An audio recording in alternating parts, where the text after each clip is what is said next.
भाभी क्यों बदल गई।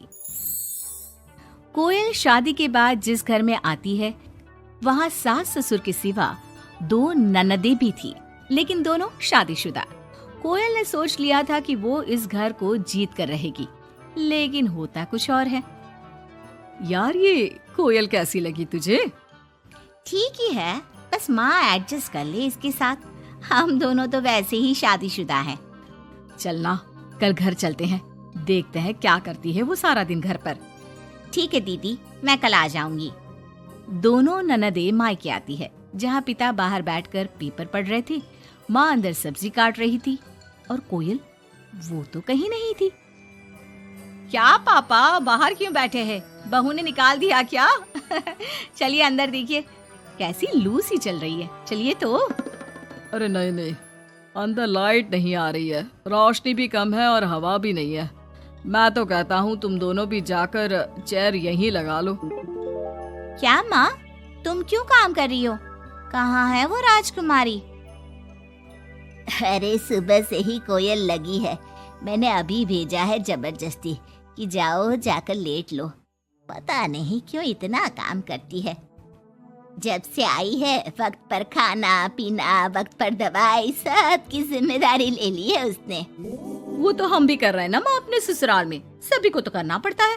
उसमें वो नया क्या कर रही है? पापा के सफेद कपड़े कैसे पहले चमकते थे, अब देखो तो कितने मैले कुचैले लग रहे। कौन धोता है? धोती तो बहू ही है, लेकिन क्या करे बेचारी, मशीन ही खराब पड़ी है। सबके कपड़े हाथ से धोना, उसके भी तो मुलायम छोटे छोटे हाथ हैं। हाँ हाँ, और हम लोगों के हाथों में तो चक्का लगाए ना। अरे बस भी करो माँ। दोनों बहनें माँ बाप को काफी भड़काने की कोशिश करती, लेकिन कोई फायदा नहीं होता। पर कहते हैं ना, बेटी तो बेटी होती है उन लोगों के जाने के बाद। क्या बात है माँ जी, कोई आया था क्या? हाँ, वो तेरी दोनों ननदें आई थी। अरे तुम मुझे उठाया क्यों नहीं माँ? मैं भी मिल लेती ना दोनों दीदियों से। अरे ना बेटा, तभी तो तू सोने गई थी। मैंने उन लोगों को खाना बनाकर खिला दिया, चिंता ना कर। कोयल को सास की बात अच्छी लगती है। वो अंदर जाने लगती है कि सास उसे टोक देती है। बेटा, वो तेरे ससुर जी के कपड़े काफी मैले कुचैले लगते हैं, थोड़ा ठीक से धोया कर। हाँ जी माँ जी।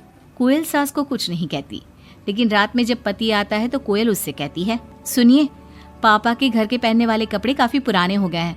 मैंने कई बार उसे धोया, लेकिन उनमें चमक ही नहीं आती। अगर आप कुछ पैसे देते तो मैं पापा के लिए घर पहनने के लिए नए कपड़े लेकर आऊं। हाँ हाँ कोयल, क्यों नहीं, जरूर। अगले दिन कोयल खाना बनाकर बैठी ही होती है कि छोटी ननद आ जाती है। अरे नमस्ते दीदी, कैसी हैं?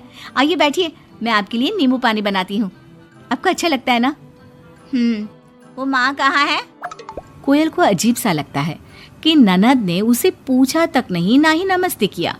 सामने से माँ आती है। माँ, वो मैं बाजार जा रही थी तो सोचा आपसे मिलती चलूं। अच्छा माँ, जरा नींबू पानी बना देना, बहुत मन कर रहा है। हाँ हाँ, तू बैठ, मैं बना कर लाती हूँ। कोयल को लगता है कि बेटी है, माँ के हाथ का स्वाद मिस करती होगी। इसमें बुरा मानने वाली कोई बात नहीं है। दीदी, मैं भी बाजार जा रही हूँ, आपके साथ ही चलती हूँ।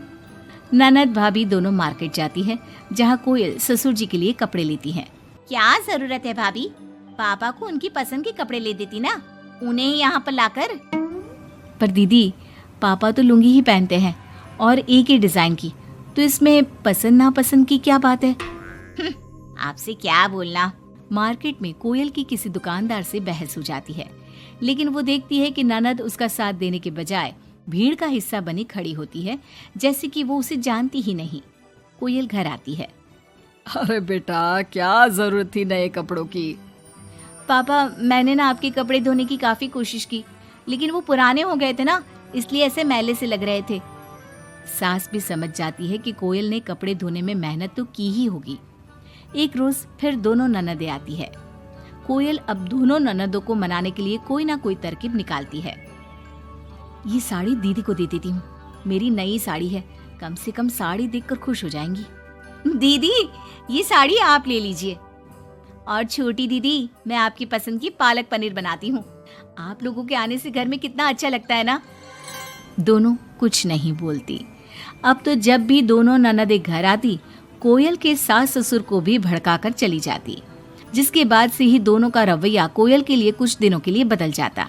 पता है कोयल, मेरी छोटी बेटी सास को घर में एक काम करने नहीं देती, सारा दिन बिठा के खिलाती है।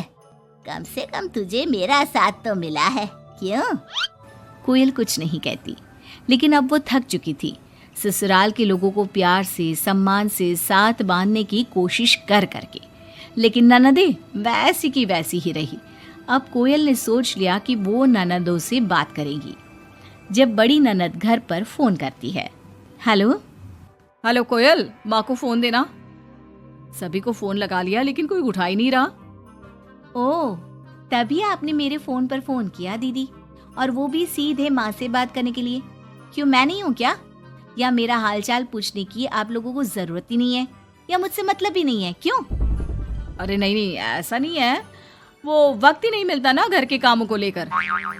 दूसरी ननद से भी कोयल बात करती है, लेकिन वो भी वक्त और काम थकान का रोना रोने लगती है। कोयल को लगता है कि शायद उसकी ननदों से बात करके उसे सब सॉल्व कर लिया, लेकिन ऐसा होता नहीं है। ननदों का व्यवहार वैसा का वैसा ही रहता है, जिसके बाद कोयल भी कुछ ठान लेती है। एक रोज छोटी ननद घर आती है। कोयल भी उसे नमस्ते करके कमरे में चली जाती है। ना ही उसकी पसंद का खाना पूछती है और ना ही चाय। बड़ी ननद को भी कोयल फोन करना छोड़ देती है, और ना ही उन लोगों के स्टेटस चेक करती है, ना ही उन लोगों के आने पर हालचाल पूछती है। दोनों ननदों को कोयल का बदला रूप अच्छा तो नहीं लगता। क्या बात है कोयल भाभी, आपको हमारा यहाँ घर आना अच्छा नहीं लगता क्या? लेकिन हम भी क्या करें, मायका है, माँ बाप है, तो आएंगे तो सही ना। वो काम है थोड़ा, मैं अपने कमरे में जा रही हूँ। जो भाभी ननदों के आगे पीछे लगी रहती थी, उन लोगों के खाने पीने से लेकर हर बात का ख्याल रखती थी, उसका बदला रूप दोनों ननदों को अखरने लगता है। क्या बात है कोयल, अब हम लोगों से बात भी ज्यादा नहीं करती, ना ही फोन करती है। वैसे तो आप लोग भी मुझे कभी नहीं पूछती थी ना, आती तो सीधा माँ के कमरे में। फोन में मुझे तब करती जब घर में किसी का फोन ना लगता हो, और करती भी तो सीधे माँ से बात करा दो। मेरे हाथ का ना खाना खाती, ना सीधे मुंह बात करती। तो मैंने भी अपनी दुनिया में जीना सीख लिया है। अब मैं मस्त हूँ और खुश हूँ। नमस्ते। ये बोलकर कोयल वहां से चली जाती है अपनी दुनिया में।